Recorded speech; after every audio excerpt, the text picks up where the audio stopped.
Boa tarde a todos, sejam bem-vindos aos novos alunos. Para quem não me conhece, eu sou a Rosana, atualmente eu coordeno o curso de pós-graduação em arte e cultura visual e a gente está vindo aqui hoje para a nossa aula inaugural do semestre. Antes de apresentar os convidados, isso não está sendo gravado, só para avisar, a gente vai gravar a aula inaugural, só queria dar uns recados com relação às atividades de amanhã. Esse ano a gente preparou uma aula inaugural um pouco diferente, né?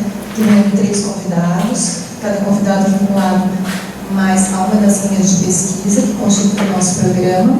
E amanhã a gente tem uma continuidade dessa aula inaugural, que são as reuniões das linhas de pesquisa. Então eu vou informar para vocês as salas onde essas reuniões vão acontecer, tá?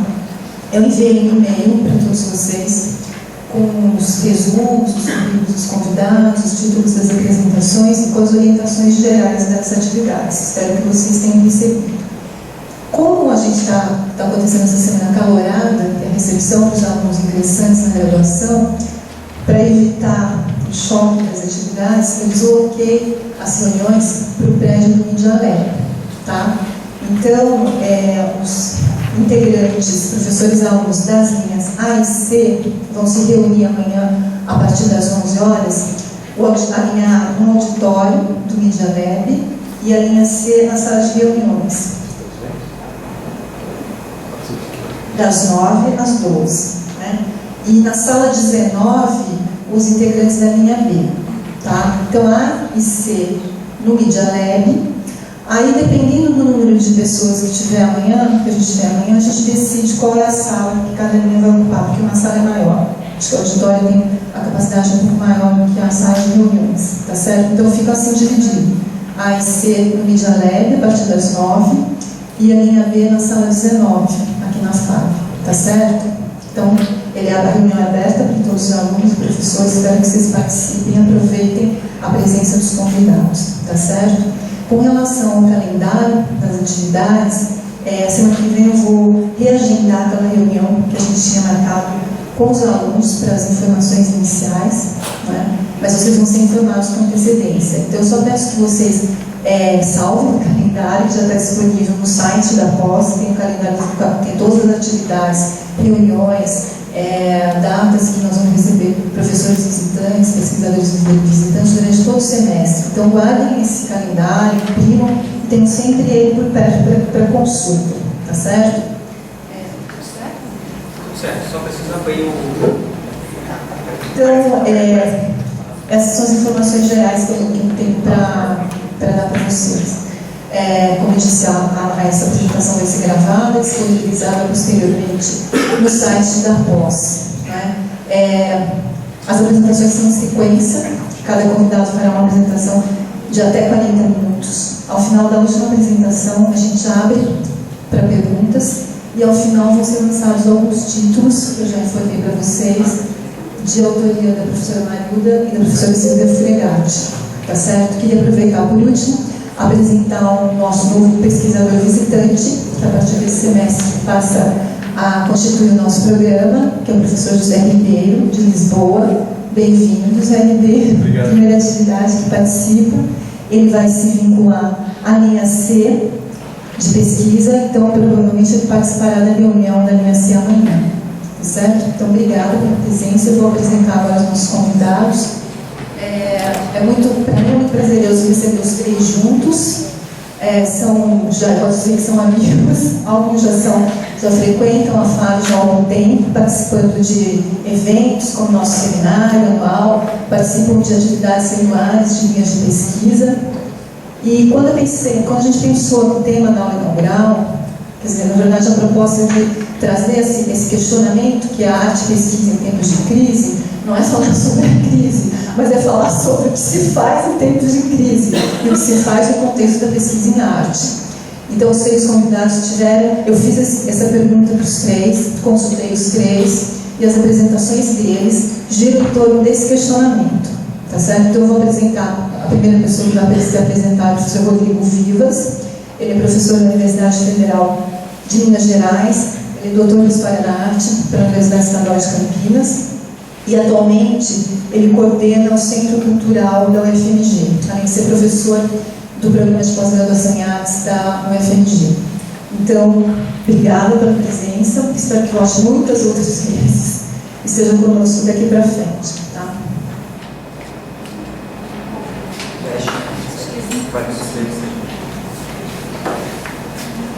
Boa tarde a todos. Para mim é uma felicidade muito grande estar aqui hoje para falar um pouco para vocês. Eu acho que esse é um dos espaços assim, mais ricos de contribuição, a possibilidade de você sair da sua própria universidade, ver como que as outras pessoas estão pensando, né? Agradeço muito a receptividade. A gente sabe das dificuldades de receber um professor, né? A gente tem que mudar a nossa vida integralmente para recebê-los. E no momento de crise que eu vou estar discutindo, ainda é um pouco mais difícil. Naturalmente, eu não vou tratar de forma literal a questão da crise, eu vou falar um pouco aqui da minha trajetória.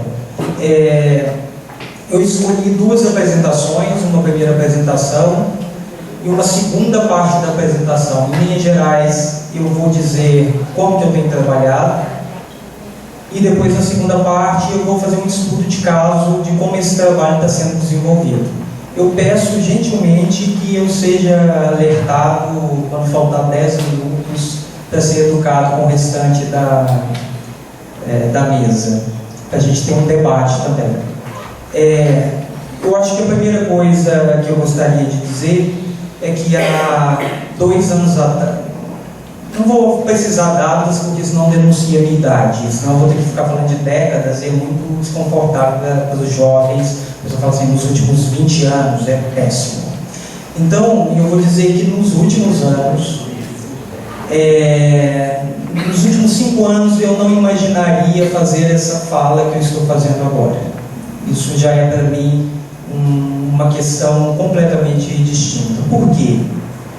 Porque eu sou um historiador, nunca tive dúvida que queria ser um pesquisador, um teórico da área. Não estava claro para mim que seria no campo das artes, a primeira coisa. E nos últimos 5 anos eu me vi na necessidade de fazer uma proposição social e uma proposição fora da universidade. Aí toda a realidade mudou imensamente. O conforto que a gente tem naturalmente numa sala, numa biblioteca ou numa sala de aula, se torna muito desconfortável quando você tem que enfrentar problemas gerais. Então, a primeira questão que eu vou levantar é que aqui eu não vim defender nenhuma teoria geral, não acredito mais nelas. Então, quando dizem, ou que a gente já estava conversando na mesa, antecipando, né, a história da arte a teoria eu não sei o que isso quer dizer, mesmo sendo um doutor em História da Arte. Eu começo minha provocação por aí e eu espero que vocês entendam e se sintam muito provocados, que esse é o lugar, tá? E quem dormir eu grito e jogo água. É assim que a coisa funciona. Então, a primeira coisa, eu estou aqui, vou apresentar o grupo de pesquisa, que esse grupo de pesquisa chama Memória das Artes Visuais. Esse grupo de pesquisa do CNPq tem o objetivo de levantar, catalogar e pesquisar a história da arte em Belo Horizonte. Em não significa que é um pressuposto regional, né? Significa que é um estudo dos artistas que circularam, que atuaram e dos acervos que a cidade de Belo Horizonte possui. A utilização do termo em amplia o interesse pelas complexas dinâmicas que caracterizam o mundo da arte e o circuito artístico, nas suas mais diversas formas de materialização. Estudo das coleções, de artistas individuais, de exposições, da crítica de arte, além dos mecanismos de validação e valoração artística.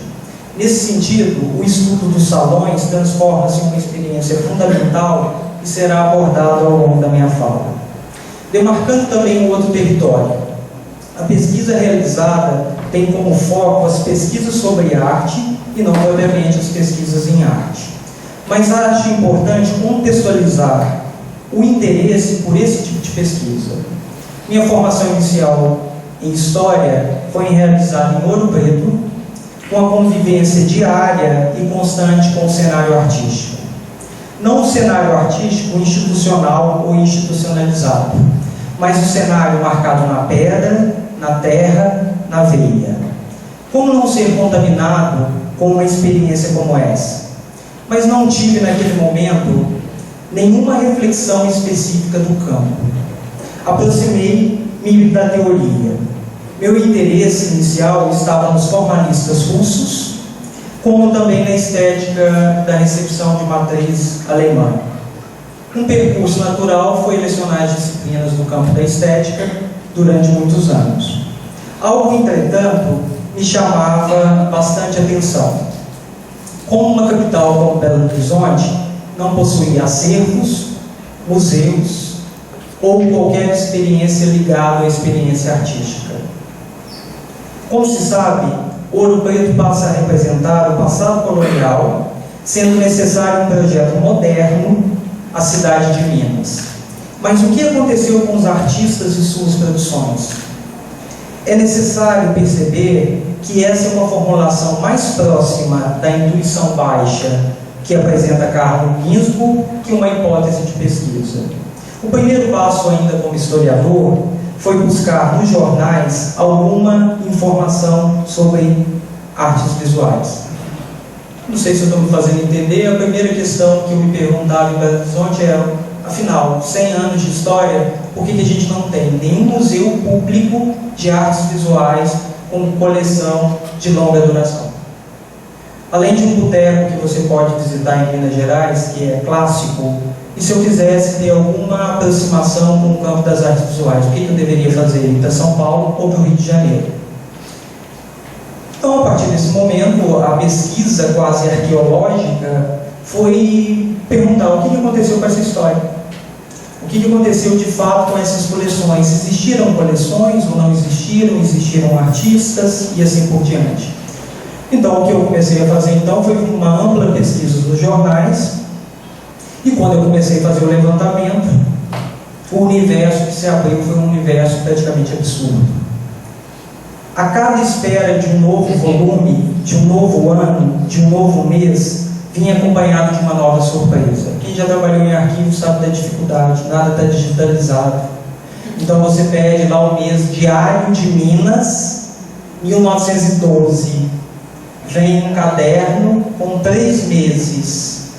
E não tem coluna separada como coluna de arte, está do lado da coluna policial. Então você tem que folhear todas para achar alguma matéria. E tem mais uma questão muito engraçada: você só pode consultar 3 meses por dia. Como eu pesquisei 70 anos em 6 jornais diferentes, aí vocês conseguem imaginar o que uma caixa de bombom Copenhague consegue fazer no mundo. Aí cada debates públicos, matérias diárias, isso mesmo, matérias diárias de artes plásticas, de artes visuais e de exposições.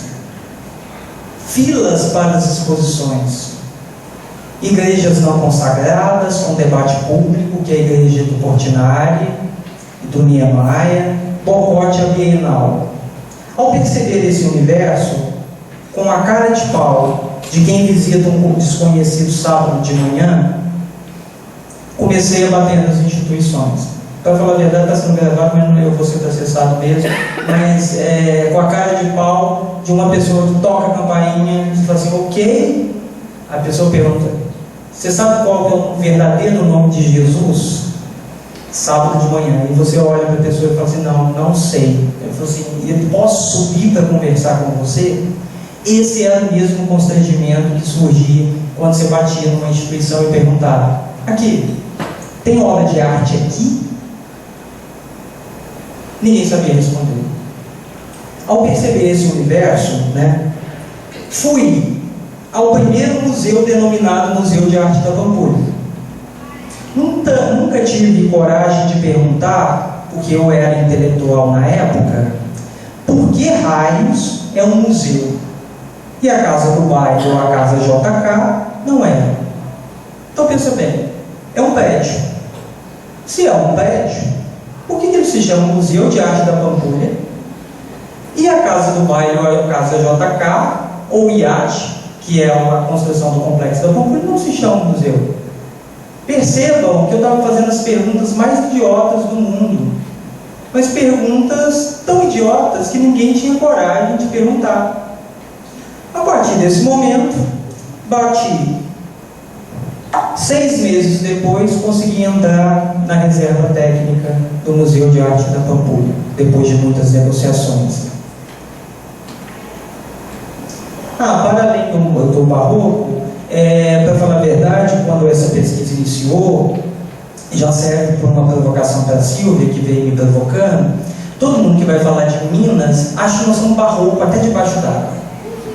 Então você toca ali uma música cigana, eu vejo uma verve barroca, aleijadística. Aí você pega, faz arte contemporânea, está ali um cerne barroco na sua alma. Sepultura é barroco, tudo é barroco. As pessoas, você falou que é de Minas, acham que a gente come pão de queijo o dia inteiro, que é verdade, isso eu não posso mentir, mas, por outro lado, que tudo é barroco, e eu não sei o que é a alma barroca. Então, para além do barroco, porque o negócio está com raiva de mim aqui, não quer passar? Passou. Então, nesse dia fatídico que eu consegui andar na reserva técnica do Museu de Arte da Pampulha, cheguei com uma câmera, essa é a reserva técnica, em 2003, olha como as coisas estão organizadas, né? Naquele momento, essa era a museóloga da época, né? Ela deixou que eu entrasse então no porão da instituição, que eles se chamavam de reserva técnica, e a gente começou a procurar que obras eram essas. Sim, antes que alguém pergunte, não tinha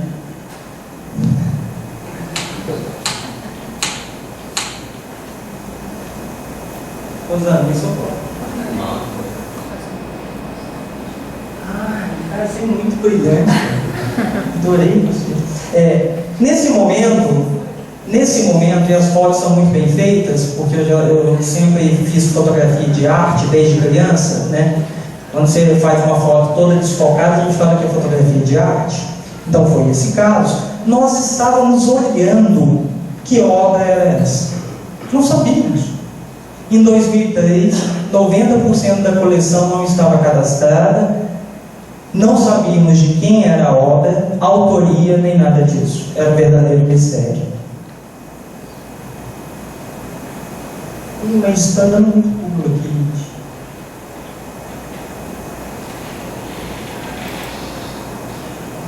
Então, nesse sentido, o que era o desafio, então? O Museu de Arte da Pampulha coleciona 1.500 obras. De quem? Ernesto Neto, Leon Ferrari, Alberto da Veiga Guignard, coleção de arte chinesa contemporânea, e Portinari, Di Cavalcanti, Lazar Segal, a lista aqui é infindável. O que significava dizer então? O meu questionamento aumentava. Por que então que a gente não conseguia um museu com uma pinacoteca pública, porque faz parte da prefeitura, expondo essas obras? E quando o museu expunha obras, ele fazia exposições como essa, e ainda faz. Essa é uma exposição de 2008, e eu gostaria que vocês observassem essa obra que foi exposta na exposição, uma obra do Ângelo Aquino, e na pesquisa que eu fui fazer depois em todos os jornais, a gente descobre que a obra é montada dessa forma.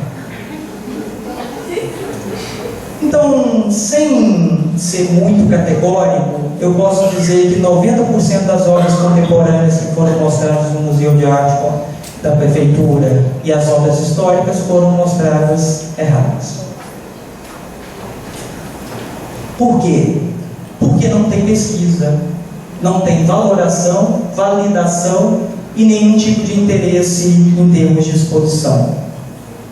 Nesse sentido, defini uma delimitação muito curta de 70 anos e levantei todas as matérias críticas publicadas nos jornais em Belo Horizonte, para fazer esse acompanhamento. O MAV surge nesse momento, com todas as fontes de jornal. Nesse momento, o programa assumia grandes proporções. Que eu descobri logo em seguida que mais duas instituições estavam no mesmo patamar. O Museu Mineiro possui 28 mil objetos que não são expostos ao público.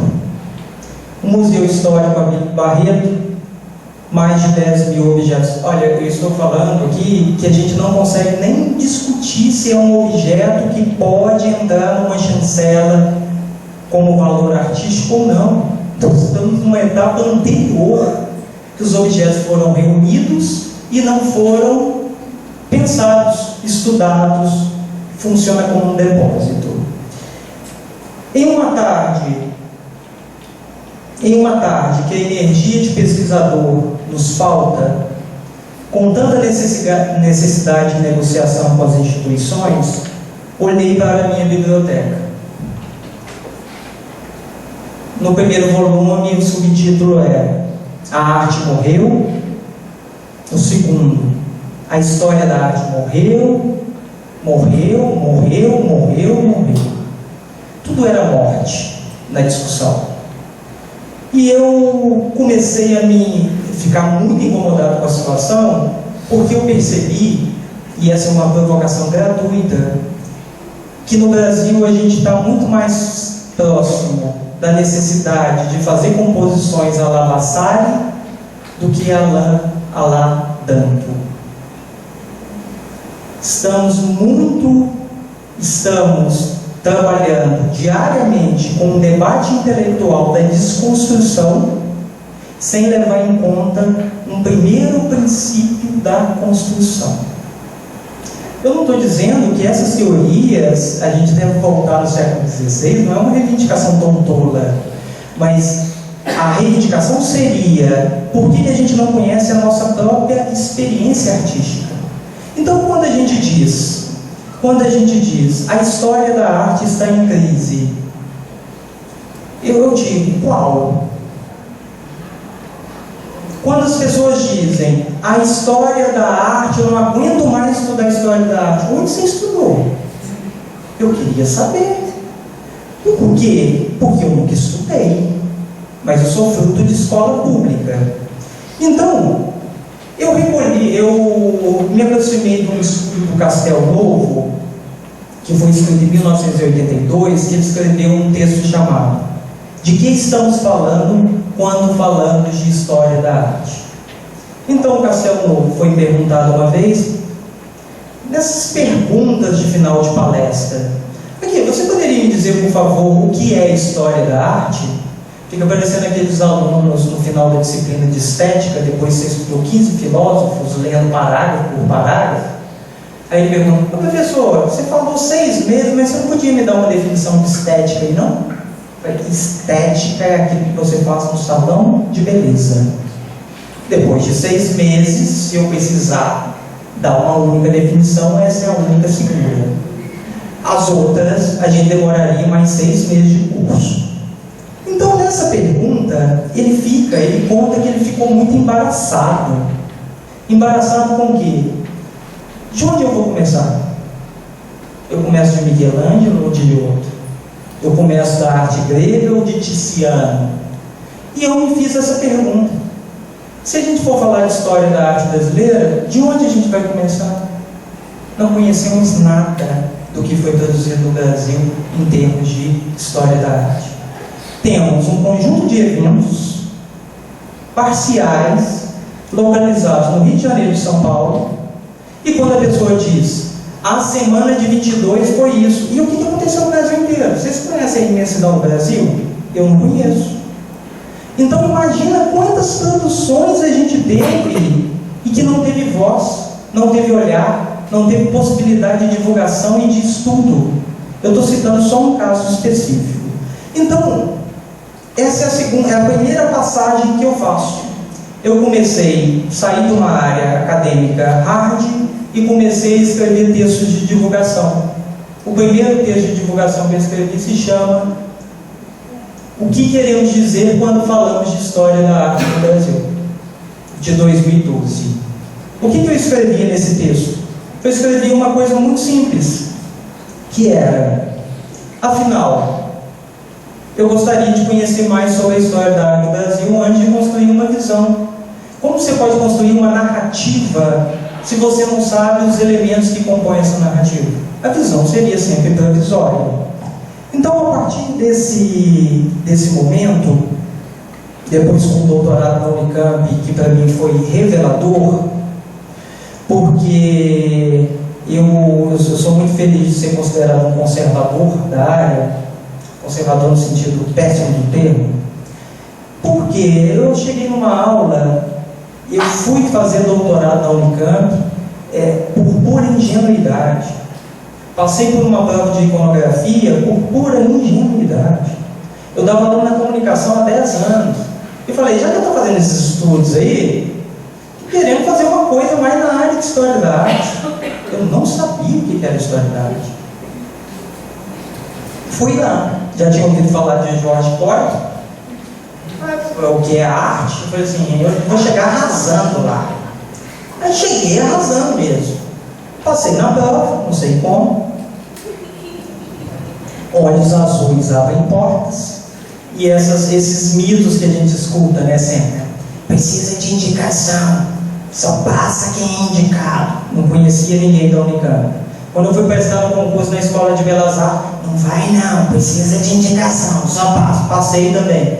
Cara, daqui a pouco eu vou ter que ser estudado, ou pela minha coragem, ou pela minha burrice de ir para esses lugares, e quando ninguém vai, eu vou na cara de pau. E fui. E quando eu cheguei lá, para assistir a primeira aula, era uma aula sobre o maldito Donatello. Eu imaginava que ele estava falando das tartarugas ninja, no máximo, porque a única coisa que eu tinha ouvido falar de Donatello, de fato, foi com Gombrich, o História da Arte. Nem arte e ilusão, não conhecia mais nada. Cheguei lá, o Luciano Migliatti, o professor, deu 4 horas de aula falando da estátua equestre do Gattamelata. Eu olhei aquilo, do Donatello, eu olhei aqui e falei assim, e num slide, não tinha nem aqueles PowerPoint, uma coisa transforma em outra, você vai procurar a história da arte no YouTube, é uma pessoa que se transforma em outra, tipo aquele clipe do Michael Jackson, sabe, uma mulher, não, era uma coisa hard, o cara lendo a fortuna crítica. E eu percebi que existia uma tradição, então, que antes da teoria vinha um corpo a corpo com a imagem. Eu aprendi que todas as minhas reflexões teóricas que eu aprendi na escola e que estudava compulsivamente os teóricos alemães da estética da recepção não eram suficientes para enfrentar o corpo a corpo. A imagem desmente qualquer tipo de certeza. Qualquer. E seja qualquer tipo de imagem. Nesse momento, o que passou para mim foi como atuar dentro do circuito e sair da academia depois de produzir textos de divulgação. Porque eu achava que texto de divulgação, assim, quem escreve texto de divulgação é um incompetente que não consegue ser inteligente como eu, né? Eu sou hard, né? Quando eu fui tentar escrever meu primeiro texto de divulgação, eu vi que eu preferia escrever 25 textos, esses dito hards, porque traduzir, porque a gente está chamando de senso comum, uma experiência que é do campo da academia, é uma experiência quase impossível. E a partir desse momento, a minha queixa ainda era como fazer para que essa experiência, então, essas instituições publicizassem as obras artísticas. Me convidaram então para fazer uma primeira exposição no Museu de Arte da Pampulha, e o nome não poderia ser mais literal, se chamou Museu Revelado. O que difere essa exposição? O que difere? Difere o seguinte, desculpa, assim, só no parênteses, né, de 2008, de 2005 a 2008 eu estou cursando então meu doutoramento na Unicamp, orientado pelo professor Nelson Aguilar, estudando exclusivamente salões e as aproximações com as bienais nas coleções do Museu de Arte da Pampulha. Esse foi o meu tópico de doutorado. E a partir desse momento eu expandi um pouco e fui chamado para fazer essa exposição. O que nós fizemos nessa exposição? Os conservadores, restauradores, ores, começam a dizer: não é possível expor nenhuma obra dentro desse museu, porque lá era um antigo palácio de cristal, é um cassino, não vai dar certo, não vai fazer, não é possível, fique em casa, volta para casa, assim. Fizemos uma exposição, então, que Leon Ferrari, preservando o espaço interno, tem um catálogo, viu, que eu trouxe além do livro, eu vou doar para a biblioteca, tá? Os catálogos. Então a gente fez uma exposição, e essa é a primeira exposição do Museu de Arte da Pampulha que conta a história da própria coleção. Então é o museu, é o prédio então do Niemeyer, recebendo a primeira vez uma reflexão sobre aquilo que estava no Corão. Um recorte muito inicial. Ernesto Neto, né, a Vicky Muniz. Então o que nós fizemos? Fizemos um projeto. Fizemos significa que tem uma equipe de 200 pessoas. Mentira, 3. Mas tudo bem, vamos fingir que nós estamos no Louvre ou em algum lugar assim. Como eles falavam assim, você vai matar o museu? Fizemos um tipo de expografia que a pessoa conseguia ver as obras e ainda perpassar as paredes, perpassar a paisagem, né? Porque o prédio é sempre um prédio intocado ou intocável. Nessa primeira intervenção, então, teve um segundo fruto depois do museu revelado, que a gente conta uma linha histórica e faz uma proposição da constituição da coleção. Depois disso, em 2015 exatamente, um outro convite surgiu para fazer uma outra exposição. Só que eu já estava muito insatisfeito de mostrar só o Museu de Arte da Pampulha. Resolvi unir os 3 acervos das instituições, fazer um recorte e mostrar que também a constituição das coleções eram artificiais. O que nós fizemos? É impossível mostrar uma obra do século XIX. Mentira, tudo é possível, né? O que nós fizemos? Uma plotagem para preservar e uma coisa desse nível. Vocês estão vendo essa estrutura? Construímos uma estrutura de mais de 6 metros dentro do museu. O que era a proposta? Fazer um museu dentro do museu. Todo mundo discutia que o espaço do prédio é mais importante, então eu gostaria que as pessoas tivessem um impacto do museu fechado. Eu não vou aqui me alongar nessa exposição, também foi gerado um catálogo sobre isso, os vídeos estão disponíveis no rodrigovivas.com, mas essa exposição se chamou Do Olhar do Íntimo ao Relacional. O que nós fizemos? Nessa primeira parte, essa é uma notícia do Belmiro de Almeida, então a pessoa entrava na exposição e já recebia uma notícia: essa exposição vai ser uma bosta, né? É o nome da exposição. Você circulava no caracol, porque a primeira sala se chamava Desejo, então são obras que lidavam diretamente com o espaço da visualização, do desejo, e quando você circulava tudo, você se deparava com essa obra da Ana Letícia. O espaço corpóreo, então, que você percorreu dentro desse nicho, você se deparava no miolo com o formato de uma obra com o movimento corpóreo que você acabou de percorrer. Então foi uma exposição, então, que acabou com outro mito. É impossível fazer exposições das coleções dentro desse museu. E a partir desse momento, então, essa parte aqui é muito interessante, como que a gente lida com a crise. É assim: essa obra foi feita pela Josana Matedi, uma jovem que ficou desconhecida. Quando eu fui fazer essa exposição, o museu me informou: você não pode usar algumas obras porque os artistas contemporâneos não permitem. Eu falei: não permitem por quê? Tem algum texto dizendo? Eu falei assim: não tem também, mas eles não permitem. Aí eu estava saindo desse dia, a arquiteta que estava fazendo todo o projeto falou assim: vamos desistir dessa exposição, você não pode fazer nada, você tem que entregar essa lista em 48 horas. Tudo estava sabotado, é impossível.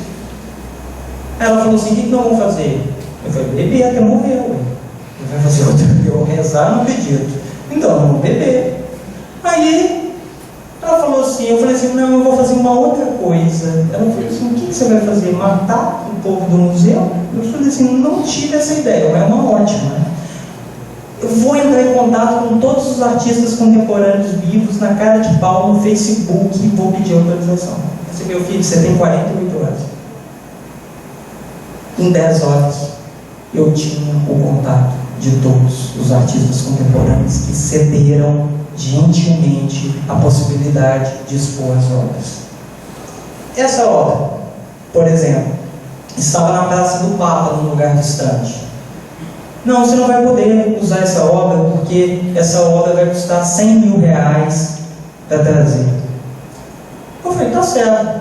Ô Quinzinho, você não tem um caminhão MUC? Tem. Quanto você cobra? 800. Eu vou te pagar 900 que eu estou legal. Cheguei para a pessoa e falei assim: ó, está custando 900. Ela falou assim: 900? É. E fica tranquilo que eu vou pagar com o meu dinheiro. Aí a minha esperança é que ela ia ficar constrangida e falou: não, então a gente paga. Mas não ficou desgramada. Mas a gente vai e paga. Por quê? Quando essa obra chega ainda, essa parte aqui é a parte mais da piada maior. São peças pesadíssimas, e quando ela está sendo colocada naquele momento, porque ela reflete, bateu no muro. Aí uma pessoa da conservação diz: aí um muro de pedra. A obra de arte está batendo no muro, e a pessoa: ai, o muro, e a artista do meu lado, com a obra batendo. Eu falei assim: dá-me força. E aqui, então, o relacional, porque a gente fazia uma projeção na lagoa, vocês estão vendo?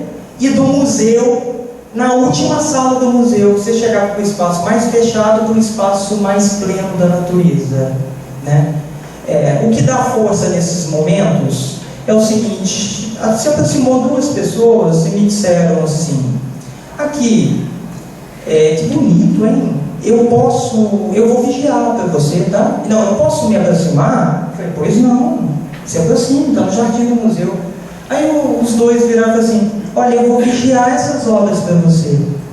Aí, como eu sou tolo, eu sempre acho que todo mundo é um piadista, né? Então eu passo vergonhas terríveis, né? Aí eu guardo nas costas: que boa piada. Ele falou assim: eu não estou brincando.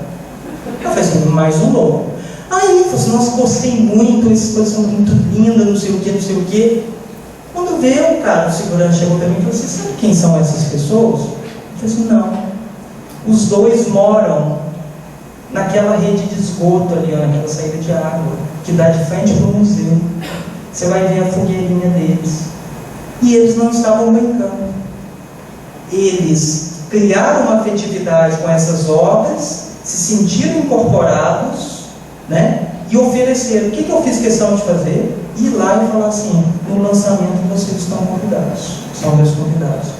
E aí eu percebi que a gente tem, às vezes a gente está fazendo coisas para as pessoas erradas. Às vezes. Eu acho que a gente tem que fazer as coisas para as pessoas que realmente se importam, né? E essas pessoas que nos interessam, eu acho.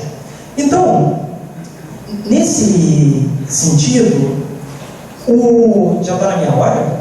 10 minutos. Nesse sentido, a coisa, assim, para ficar claro, assim, das pesquisas que eu estou fazendo, está claro que nenhuma teoria me conforta de antemão. Por quê? porque cada especificidade de cada obra, de cada necessidade, eu tenho um aporte teórico específico da necessidade.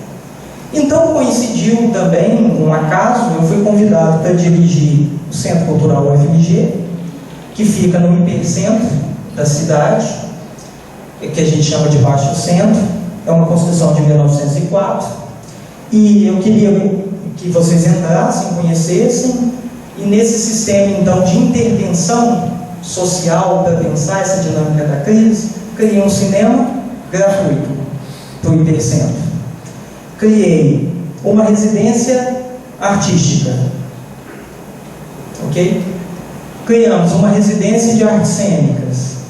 Temos concerto erudito de graça, para achar que pobre e gente simples não pode escutar música erudita, tem que escutar funk. Pode escutar funk, mas tem que ter o direito de conhecer outras possibilidades. E o trabalho, então,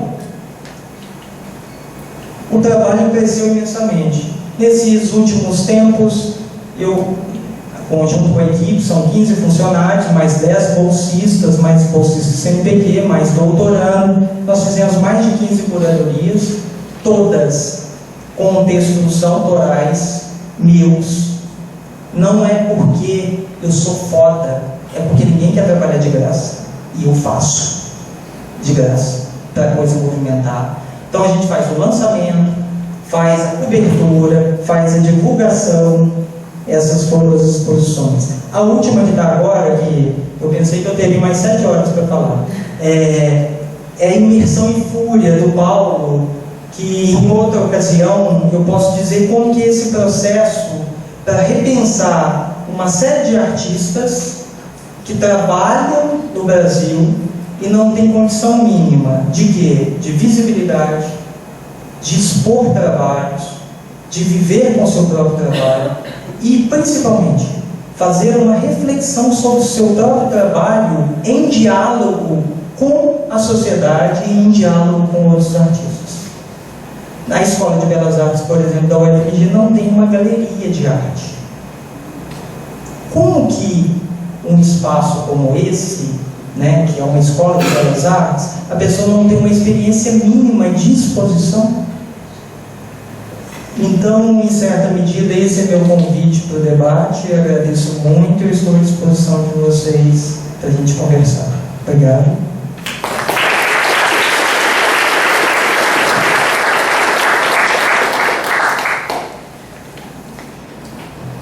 Obrigada, Rodrigo, pela exploração extremamente instigante. Muito obrigada pela pontualidade, para mim foi muito certinho. A próxima